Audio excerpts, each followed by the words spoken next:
name's Dave from Aquarium Gardens, and today I'm going to share with you my top 5 tips for establishing a new aquascape.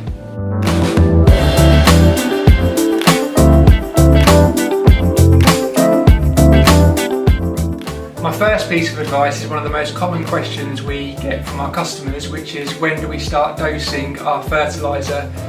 Now, some aquascapers will start dosing their fertilizer 2 or 3 weeks after planting, and this is because the plants have nutrient reserves from when they've been grown in the greenhouses, but we tend to start dosing right from the get-go, from day one. This ensures that the plants are well supplied with nutrients once those reserves run out. It's often thought that too many nutrients can cause algae, but we found it's the exact opposite. Algae can grow in a low nutrient or a high nutrient environment. Plants, on the other hand, will only grow if they've got enough nutrients and food available to them to grow. Therefore, we provide excess nutrients for the plants to thrive in, and one of the best ways to avoid algae is through healthy plant growth. So if we give them more than they need to survive.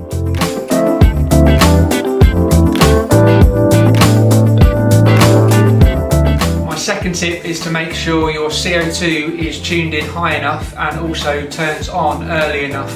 One of the most common reasons for getting algae early on in a setup is because of too low or fluctuating levels of CO2, which is a big trigger for algae. So make sure your CO2 is tuned in high enough and also turns on early enough, sometimes 2, 3, maybe even 4 hours before your lights come on, depending on the size of your aquarium. This will ensure high and consistent levels of CO2 for the plants to adapt and thrive in your new aquascape.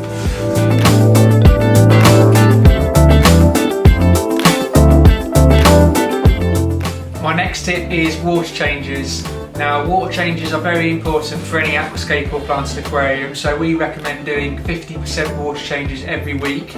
This is to remove organic waste and mainly ammonia out of the aquarium that can trigger algae.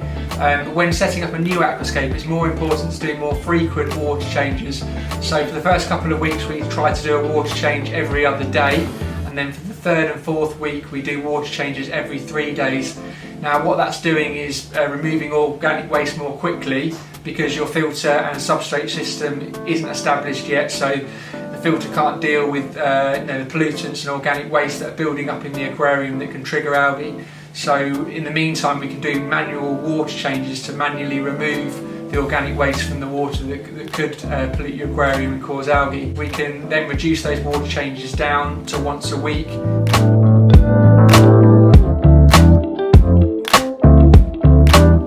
My 4th tip for establishing a new aquascape is making sure you've got the correct lighting levels. So for the first 2 weeks we will run the lights at only 6 hours per day rather than 8 hours per day, and we will also start our light intensity at 50%, and then every 5 days we're going to increase that by 10% until after about 25 days we're running the light at 100% intensity.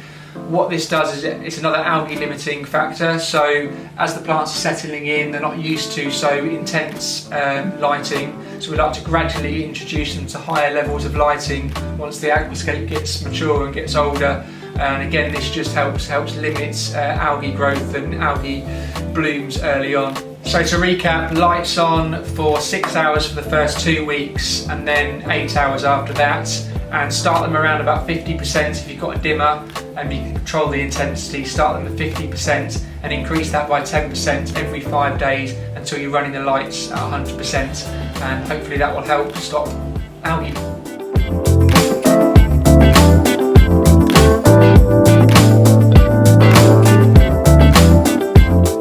My last tip is to use any product that will help remove organic waste and ammonia from the aquarium early on to help stop algae. So there's a few products that we use when starting any aquascape.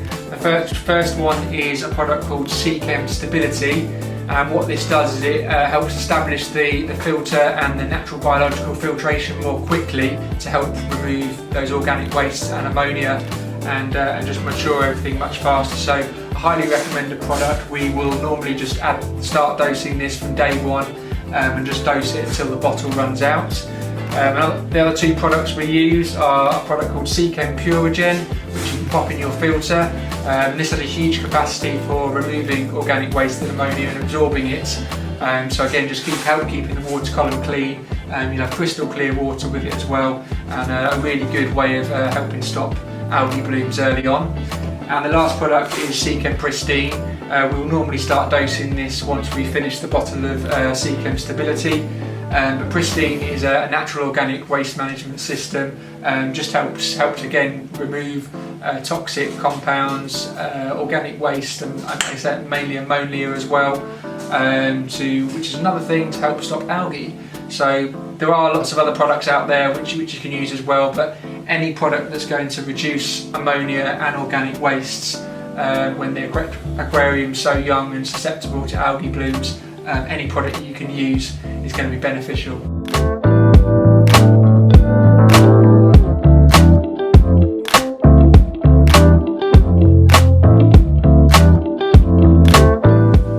So that's my top 5 tips when establishing a new aquarium or aquascape. We get lots of questions from customers all the time relating to this, so I hope my answers go some way in helping answer some of those questions for you.